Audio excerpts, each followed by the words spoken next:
Pagi Bapak Ibu, Saudara dan juga adik-adik sekalian. Saudara, di hari Minggu malam ini kita bersama-sama akan merenungkan teks dari Matius pasal 21.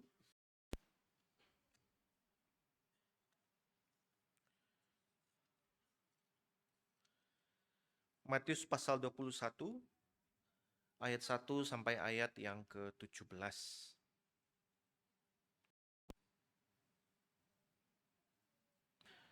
Matius pasal 21 ayat 1 sampai ayat yang ke-17.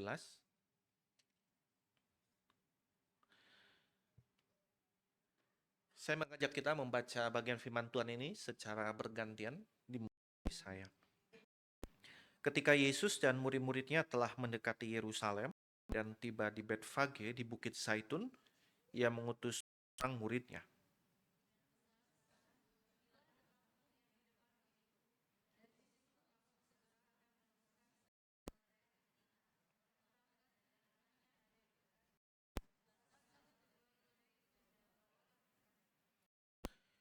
Jikalau ada orang menanyakan sesuatu, katakanlah Tuhan memerlukannya.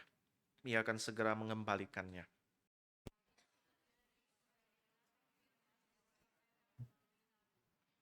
Katakanlah kepada putri Sion, lihat, Raja datang kepadamu, ia lemah lembut dan menunggang seekor keledai dan seekor anak keledai beban.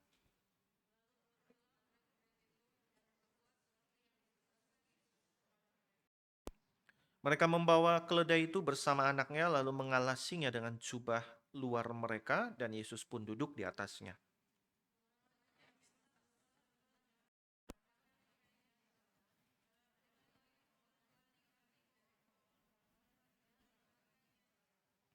Orang banyak yang berjalan di depan Yesus dan yang mengikutinya dari belakang berseru, Hosana bagi anak Daud, diberkatilah dia yang datang dalam nama Tuhan. Hosana di tempat yang maha tinggi.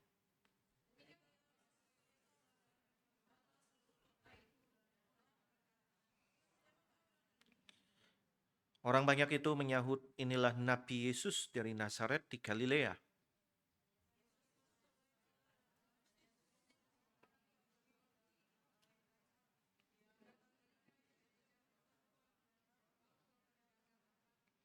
Dan berkata kepada mereka, ada tertulis, rumahku akan disebut rumah doa, namun kamu menjadikannya sarang penyamar.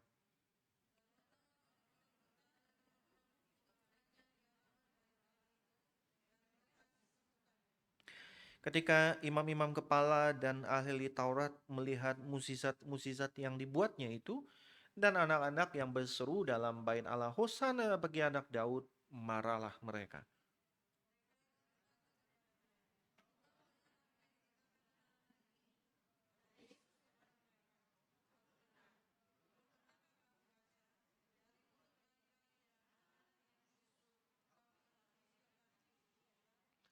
Lalu ia meninggalkan mereka dan pergi keluar kota ke Betania dan bermalam di situ. Demikian firman Tuhan yang tidak bersalah dan yang tidak akan pernah memimpin kita kepada kesalahan.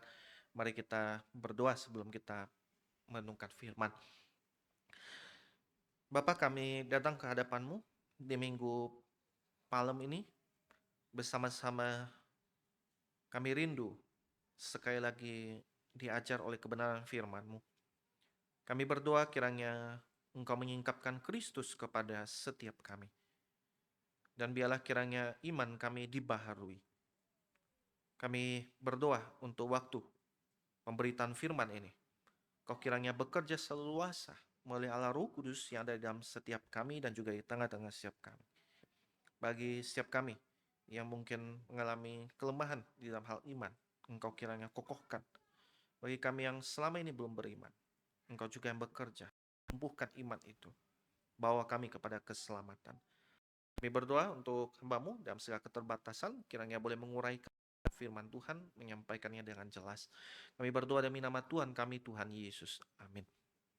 Bapak, Ibu, Saudara, dan juga kalian, di dalam 20 tahun terakhir, kalau kita perhatikan film-film dari Hollywood sana itu ada banyak sekali yang genre-nya itu ada genre superhero.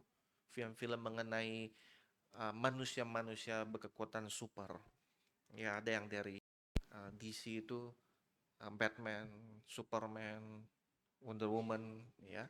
Terus sebelah sini ada Avengers gitu, ada Iron Man, ada apa lagi, Thor dan segala macam, saudara.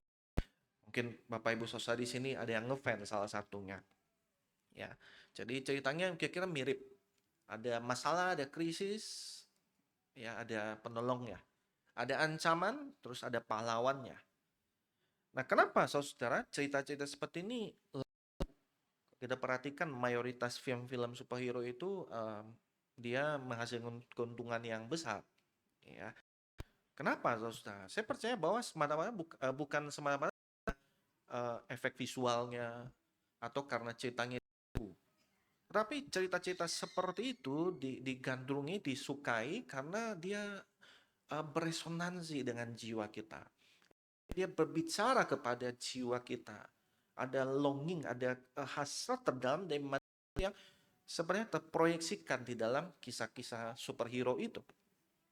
Nah, secara intuisi, secara naluriah, kita tahu bahwa ada yang salah dengan ini dan perlu ada yang membereskannya.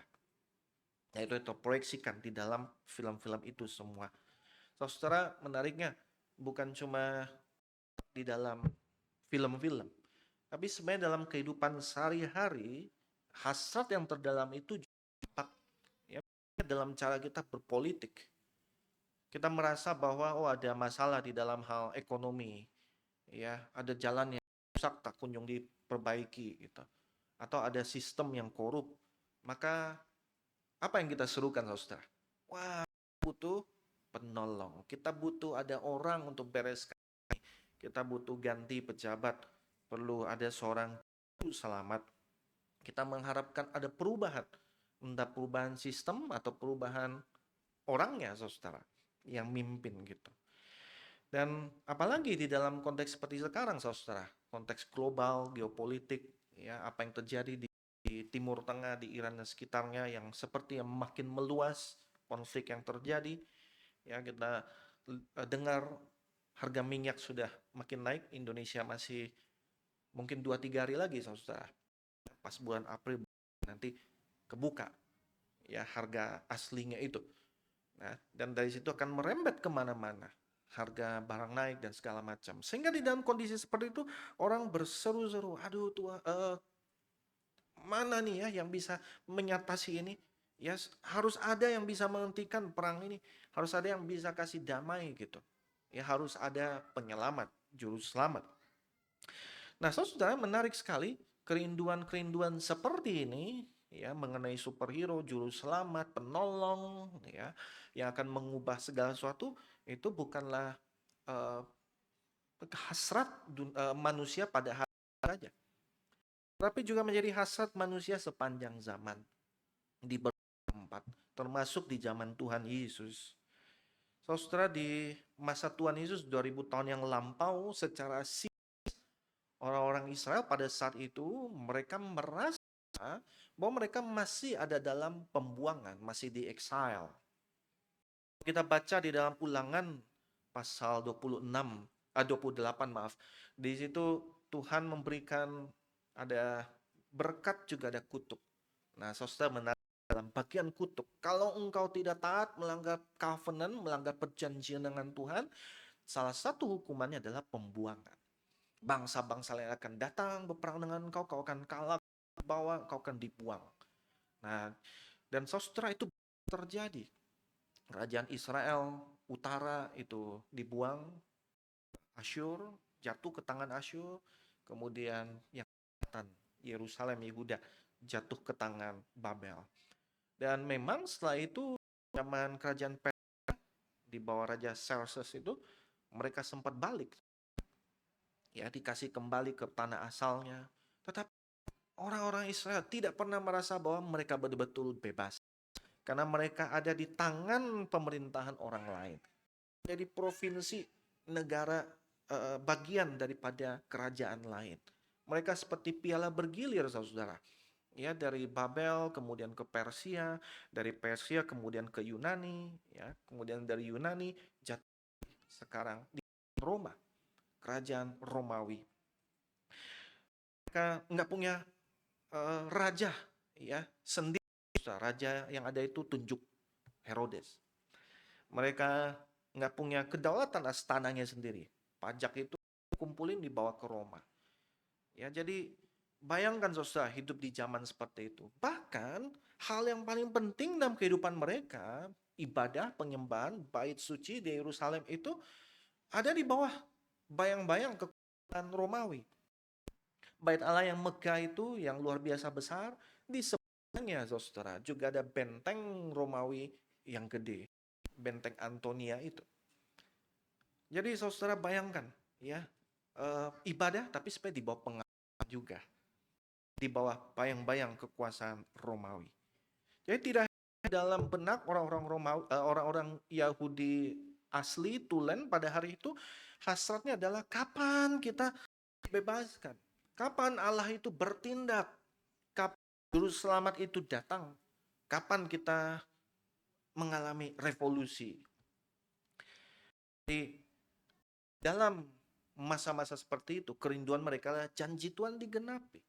Ya, apa yang Tuhan janjikan lewat nabi-nabi, ada juru selamat, ada penolong, itu bisa segera digenapi. Itu longing, itu adalah hasrat mereka yang terdalam, saudara. Maka itu yang menjadi konteks kisah pada hari ini, saudara. Ketika Tuhan Yesus masuk ke Yerusalem. Bayangkan kondisi suasana pada hari itu. Ya, mereka sudah banyak mendengar reputasi Tuhan Yesus. Tuhan Yesus yang mengajar dengan penuh kuasa, melebihi daripada ahli-ahli Taurat orang-orang. Mendengar kisah bagaimana Kristus, dia menyembuhkan orang-orang yang sakit, orang yang buta disembuhkan, orang yang lumpuh disembuhkan, orang yang tuli bisa mendengar. Mereka mendengar bagaimana kisah Kristus memberi makan ribuan dan makan berlimpah ruah. Mereka bahkan mendengar Kristus yang membangkitkan orang mati. Dan orang-orang pada saat itu, saudara, mulai kemudian mencocokkan, membayangkan bagaimana ini bisa sesuai dengan apa yang Tuhan firmankan. Saudara, di dalam Zakaria pasal 9, ayat yang ke-9, salah satu pengharapan daripada orang Yahudi adalah Juru Selamat yang akan datang. Dalam kitab Zakaria katakan seperti ini, bersorak-soraklah dengan nyaring, hai putri Sion. Sion adalah nama lain dari Yerusalem. Sama seperti kalau sulut ini dibilang bumi kota, bumi nyiur melambai ya. Gitu, bukan cowok melambai, bumi melambai. Nah, di Sion itu adalah Yerusalem. Bersorak-soraklah dengan nyaring, hai putri Sion, bersoraklah hai putri Yerusalem. Lihat, Rajamu datang kepadamu. Ia adil dan jaya, ia lemah lembut dan mengendarai seekor keldai, seekor keldai yang muda. Jadi orang-orang Israel mengharapkan, oh ya raja yang akan datang itu nanti naik gitu. Sebagaimana difirmankan oleh Zakaria. Dan waktu mereka melihat Tuhan Yesus datang dengan naik keledai, oh ini yang ditunggu. Ya, maka orang banyak itu menyambut dengan luar biasa.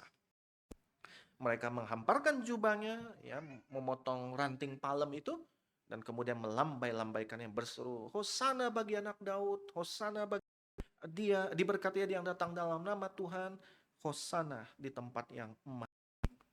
Nah, ada dua hal penting di sini, saudara. Yang pertama ada kata Hosana. Hosana hari ini kita seringkali jadikan sebagai kata pujian ya, seperti haleluya gitu, atau terpujilah Tuhan. Nah, tapi sebenarnya Hosana ini di dalam arti aslinya, artinya sebenarnya selamatkanlah kami sekarang. Itu teriakan SOS, saudara. Seperti kalau misalnya kapal mau tenggelam, teriak SOS, SOS. Nggak mungkin teriak panjang-panjang, tolong selamatkan kami, SOS gitu. Nah, jadi hari itu SOS-nya Hosana, saudara. Tolong kami sekarang, selamatkan kami sekarang. Ya. Dan yang kedua, saudara, daun palem. Daun palem pada hari itu adalah satu simbol. Simbol kemenangan, simbol nasionalisme, simbol kejayaan. Jadi kalau kita pada hari itu orang-orang di dalam uh, apa ornamennya untuk menggambarkan majesty gitu ya, kemuliaan, kehormatan, itu adalah dengan ranting palem itu ya sebagai simbolnya. Jadi apa yang sebenarnya terjadi pada hari itu? Yang terjadi adalah satu pernyataan, satu deklarasi. Ya, orang banyak itu sedang berkata, inilah raja yang kita tunggu-tunggu. Inilah pembebas kita. Inilah juru selamat kita. Ini nih yang akan kalahin Roma. Ini yang akan tolong kita dari pembuangan gitu. Nah, saudara, hal yang menarik yang perlu kita cermati begini ya. Dan ini hal yang ironis.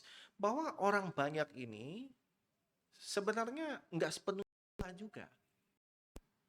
Mereka betul di dalam hal bahwa Tuhan Yesus itu betul adalah raja. Betul adalah keturunan Daud yang dijanjikan. Betul ini adalah Mesias yang dinanti-nanti. Mereka benar dalam hal-hal seperti itu.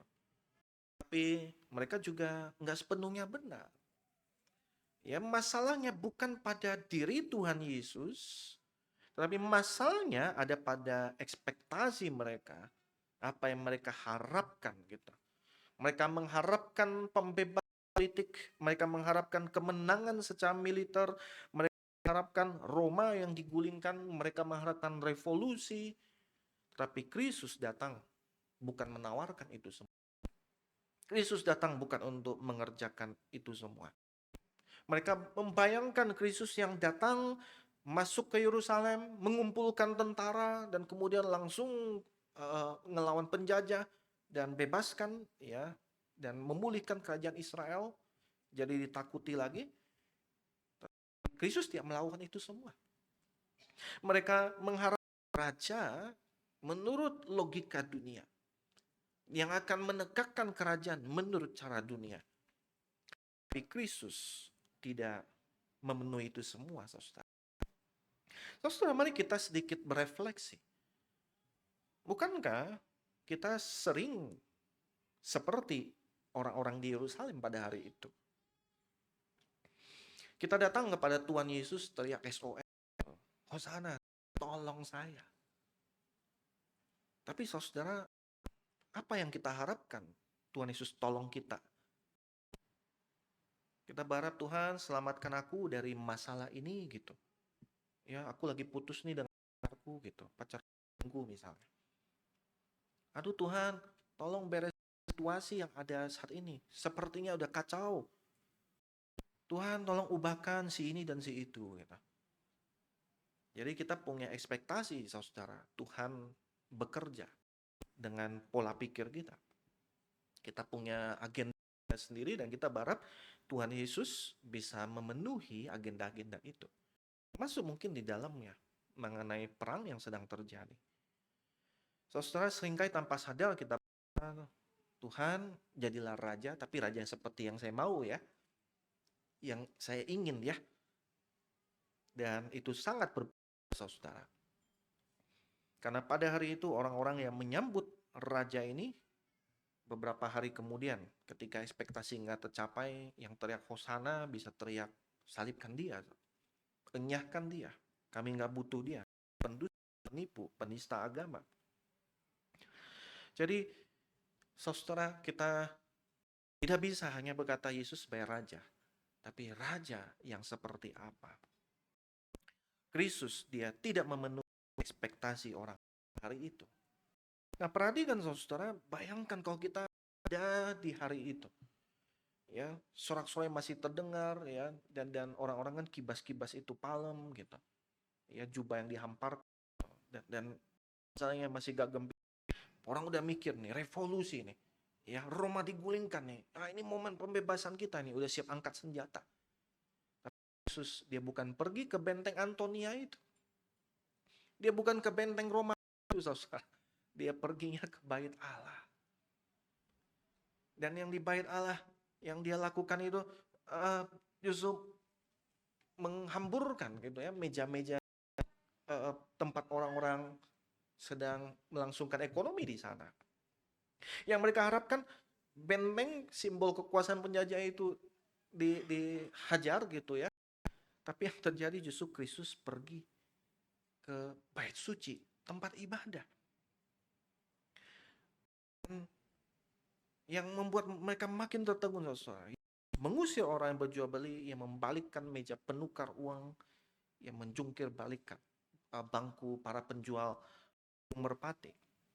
Dan Kristus bilang, rumahku akan disebut rumah, tapi engkau menjadikannya sarang penyamun. Saudara, saya pikir orang yang teriak-teriak tadi langsung turun tuh palemnya. Gitu ya. Beberapa. Kenapa seperti ini gitu? Kenapa ini salah kali ya Tuhan? Harusnya ke sebelah, bukan bait Allah nih ya. Ke sebelah benteng anak di sana. Gitu. Tetapi yang terjadi adalah justru Kristus. Dia menyucikan bait Allah. Saudara, yang terjadi di dalam bait Allah pada hari itu, kenapa Yesus melakukan ini? Dan kita perlu tahu konteksnya ya. Pada hari itu, uang yang berlaku itu adalah uang Romawi. Yang ada gambar kaisar, dan kemudian uang-uang seperti itu orang-orang Yahudi nggak akan pakai ke bait Allah. Itu haram hukumnya. Mereka perlu tukar lagi dengan uang milik orang Yahudi. Ya, shikal itu. Nah, jadi ada meja penukar uang. Ya, jadi kalau bawa uangnya ada gambar kaisar, nggak bisa, ini gambar penyembahan berhala. Uangmu nggak laku gitu. Nggak bisa kehadirat Tuhan. Ya, uang yang ini boleh shikal. Dia harus tukar uang dulu. Lalu orang-orang datang dari berbagai daerah untuk merayakan Paskah. Nah, mungkin saudara mereka perlu repot-repot bawa kambing, sapi, domba, ya. Mereka pikir ya sudahlah, saya tinggal beli aja pakai kris gitu kan ya. Langsung ada hewannya. Nanti kalau bawa hewannya dari jauh-jauh terantuk batu, nyampe dibilang ini udah cacat, nggak bisa dipakan karena sudah ada cacat celahnya. Nah, jadi lebih baik beli di bait suci yang sudah pasti sah hukumnya. Udah dicek nih para imam. Tapi masalahnya saudara, harganya itu udah pasti dimahalin. Sudah harganya itu beda saudara. Ya, harganya itu sudah beda dibanding yang didapat di luar. Dan kalau kita lebih dalam saudara, orang-orang ini dia berjual beli itu di daerah pelataran. Ini tempat yang menjadi lokasi di mana orang-orang yang tidak boleh masuk yang lebih dalam. Ya, jadi yang nggak bisa masuk ke area lebih dalam untuk berdoa, untuk beribadah ya di luar situ. Anda bayangkan ini tempat orang-orang non-Yahudi, tempat orang-orang yang mungkin ada cacat tertentu pada dirinya yang tidak boleh masuk lebih dalam. Inilah lokasi mereka untuk berdoa. Dan sementara berdoa ada yang teriak, "Halo, ayo di sini tukarnya ya, ada cashback gitu. Di sini beli merpati, buy one get one gitu."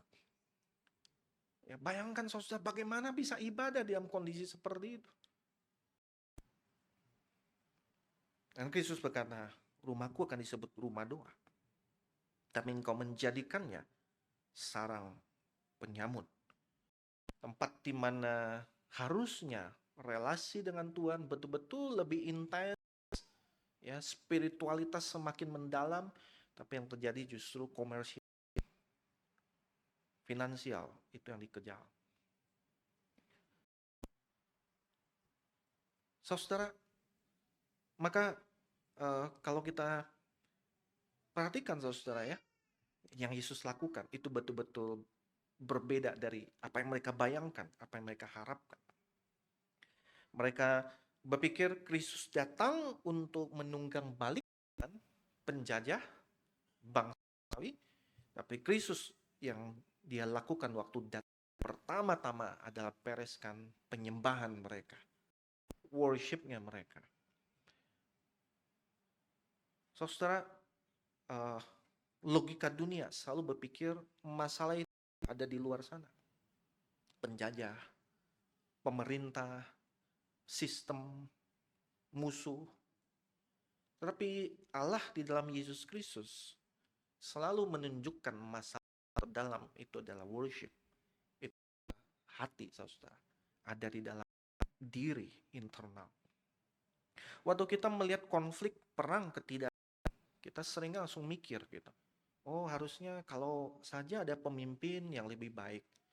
Kalau saja ada sistem yang lebih oke, kalau saja ada perubahan di dalam hal kantor, tempat, dan segala macam, maka harusnya semuanya akan baik-baik saja. Tapi saudara, Kristus ketika dia datang, dia mau menunjukkan bahwa masalah manusia lebih dalam dari itu semua. Kalaupun Roma ditunggangi, penjajah yang lain datang, karena masalah manusia yang terdalam itu adalah masalah dosa. Engkau tidak akan pernah mengalami kebebasan tanpa hatimu, tanpa relasimu dengan Tuhan dibereskan. Dan itu sebabnya ketika kita membaca kisah ini, satu pertanyaan yang muncul harusnya saudara, seperti yang timbul daripada benak orang itu, ya dimaksudkan oleh Matius di sini, yang bahwa orang-orang itu ketika melihat Kristus, ketika melihat apa yang dia kerjakan, pertanyaannya adalah siapakah orang ini? Siapakah dia ini? Siapakah sosok ini, pribadi ini? Dan kita perlu memberikan jawaban yang sangat personal terhadap jawaban itu, terhadap pertanyaan itu, saudara. Saudara, di dalam kisah Matius 21 ini, kita melihat bahwa Kristus dia sesungguhnya menggenapi 3 jabatan dalam perjanjian lama itu, munus triplex itu. Ya. Kristus sebagai raja yang sejati, Kristus sebagai nabi yang sejati, dan Kristus sebagai imam yang sejati.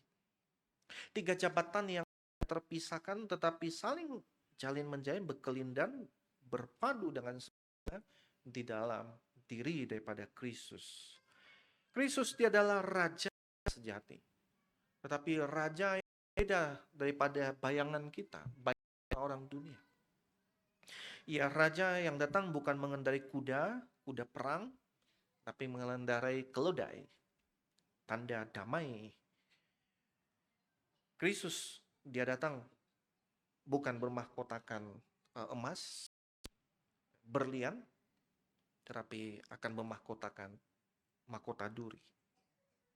Kristus yang bukan dengan cara menghancurkan musuh, tapi membiarkan diri dihancurkan oleh musuh.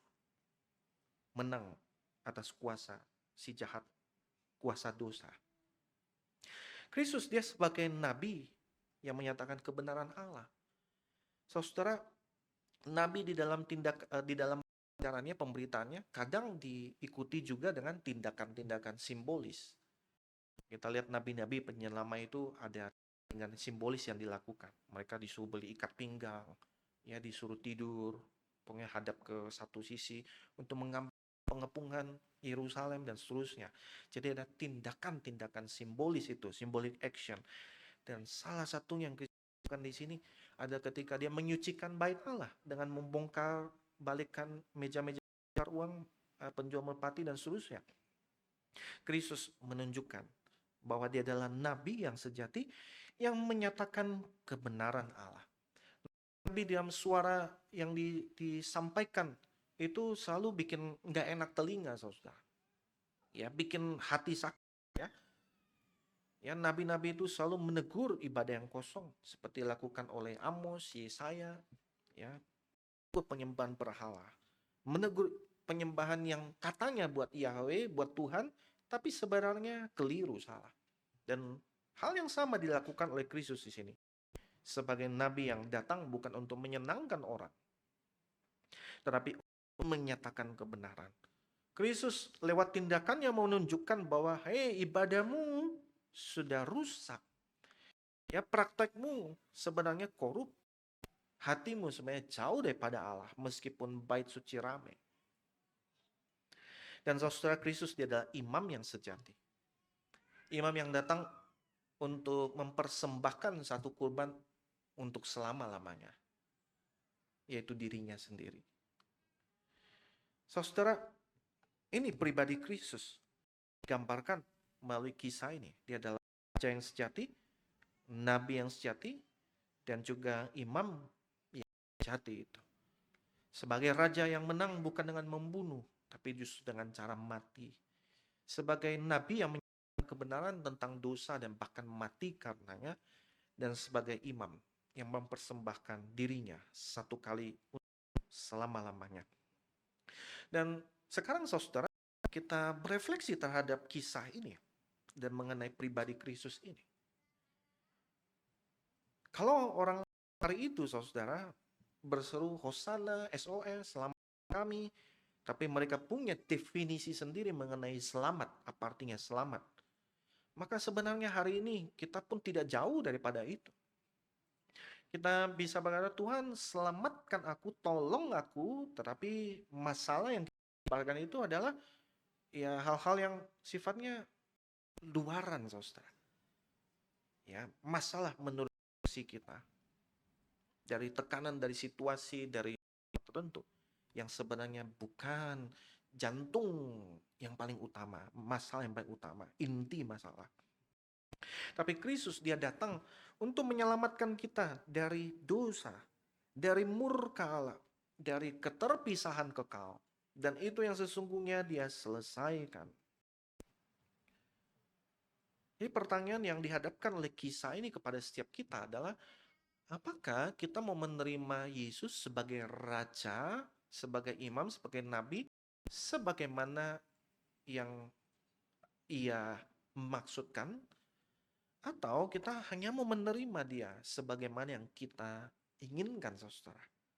Kita sudah bikin kotak tertentu dan kita mau paksa Tuhan sesuai dengan kotak itu.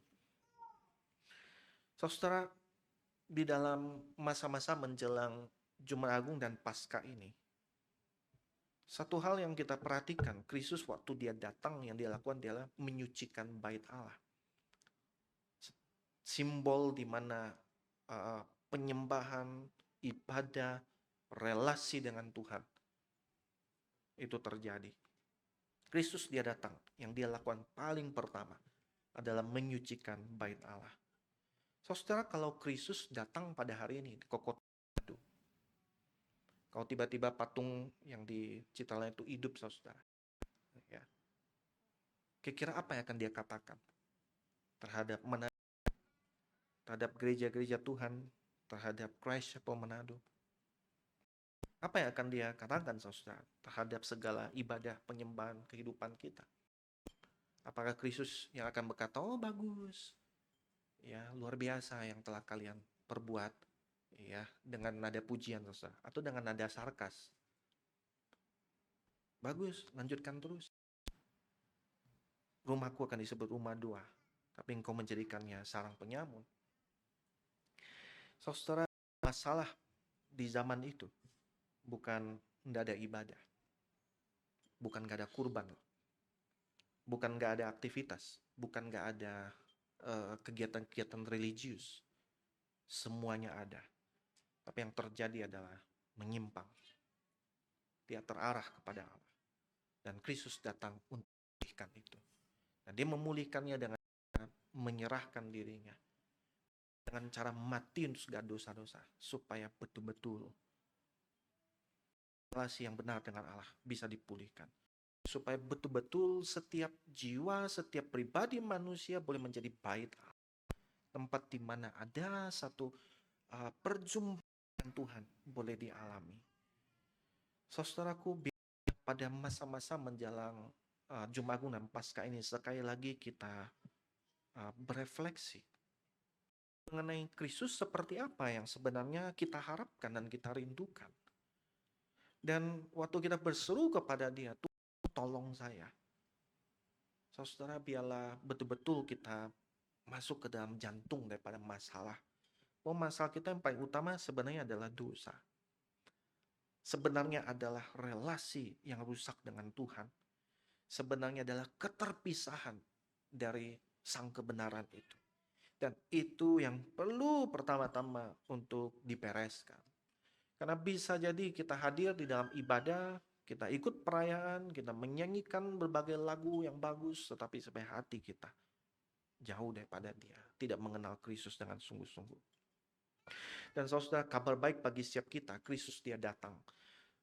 Tidak hanya untuk menegur, tidak hanya untuk membawa kita kembali, tapi dia juga untuk menyelamatkan. Dia adalah raja yang membalikkan meja itu, tetapi Raja yang juga naik ke atas salib supaya boleh memberikan pengampunan, memberikan pemulihan. Dia Kristus yang memberikan anugerah, saudara. Datang pada saat itu bukan untuk menghukum, tapi untuk menanggung hukuman. Dan biarlah saudara pada hari ini, di dalam mempersiapkan Paskah, sekali lagi kita datang kepada Kristus yang demikian. Di dalam anugerah yang tunjukkan yang tadi dia berikan, kita datang berlari kepada Dia, menerima Dia. Dan sekali lagi minta Tuhan, Tuhan sucikan diri saya ini Tuhan. Pulihkan saya ini Tuhan. Tolong saya ini Tuhan. Supaya sungguh Tuhan, diri ini menjadi bait suci. Bait bagi Engkau berdiam. Bait di mana ada relasi dengan Tuhan. Tuhan tolong pulihkan gerejamu setiap kami. Agar betul-betul di tengah setiap kami. Ini menjadi rumah doa. Menjadi tempat ada persekutuan dengan Engkau. Ada relasi dengan Engkau. Bukan penyimpangan yang terjadi. Bukan kekuatan yang kami tunjukkan di tengah segala aktivitas religius kami. Mari saudara kita datang kepada Dia. Datang kepada Dia lagi dan lagi. Mari kita menundukkan kepala. Saudara, apa yang pesan firman Tuhan bagi setiap kita di pagi hari ini? Mari kita berdoa secara pribadi.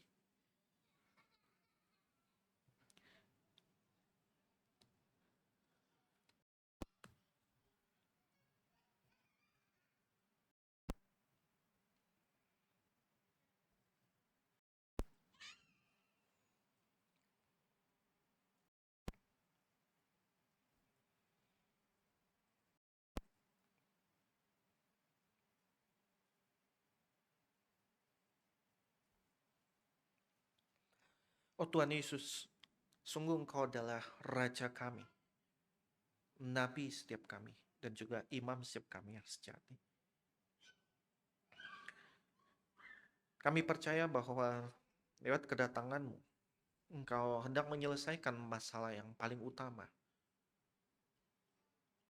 Masalah kami sebenarnya bukanlah pecahan, bukan pula perang, bukan pula masalah ekonomi. Tapi sesungguhnya masalah kami adalah relasi yang rusak dengan Engkau. Keterpisahan dengan Allah. Masalah kami adalah dosa. Oleh sebab itu kami datang kepada Engkau lagi dan lagi ya Tuhan. Kami berdoa agar kiranya Engkau menyucikan lagi dan lagi. Bersihkan hidup setiap kami. Dan kami rindu kami memiliki satu hubungan yang diberikan dengan Engkau. Dan ya Tuhan, menjelang masa-masa perayaan Jumat Agung dan Paskah ini, kami berdoa bagi setiap kami, bagi setiap gerejamu. Biar kiranya kami menyambut perayaan Jumat Agung dan Paskah ini betul-betul dengan hati yang dipulihkan. Betul-betul dengan hidup yang dibereskan di Engkau. Kami tidak mau ya Tuhan, segala ibadah kami, segala perayaan kami, segala aktivitas kami, meskipun penuh dengan gegap gempita, tapi sesungguhnya hati kami, hidup kami tidak beres di hadapan Engkau. Dan kami mohon kepada Engkau Tuhan, sebagai Raja, Imam, dan kami, kiranya Engkau memulihkan kehidupan setiap kami. Bawa kami kembali ke hadapan-Mu dan tuntun kami ya Tuhan. Ini doa kami ya Tuhan yang kami panjatkan hanya demi Tuhan kami, Tuhan Yesus Kristus. Amin.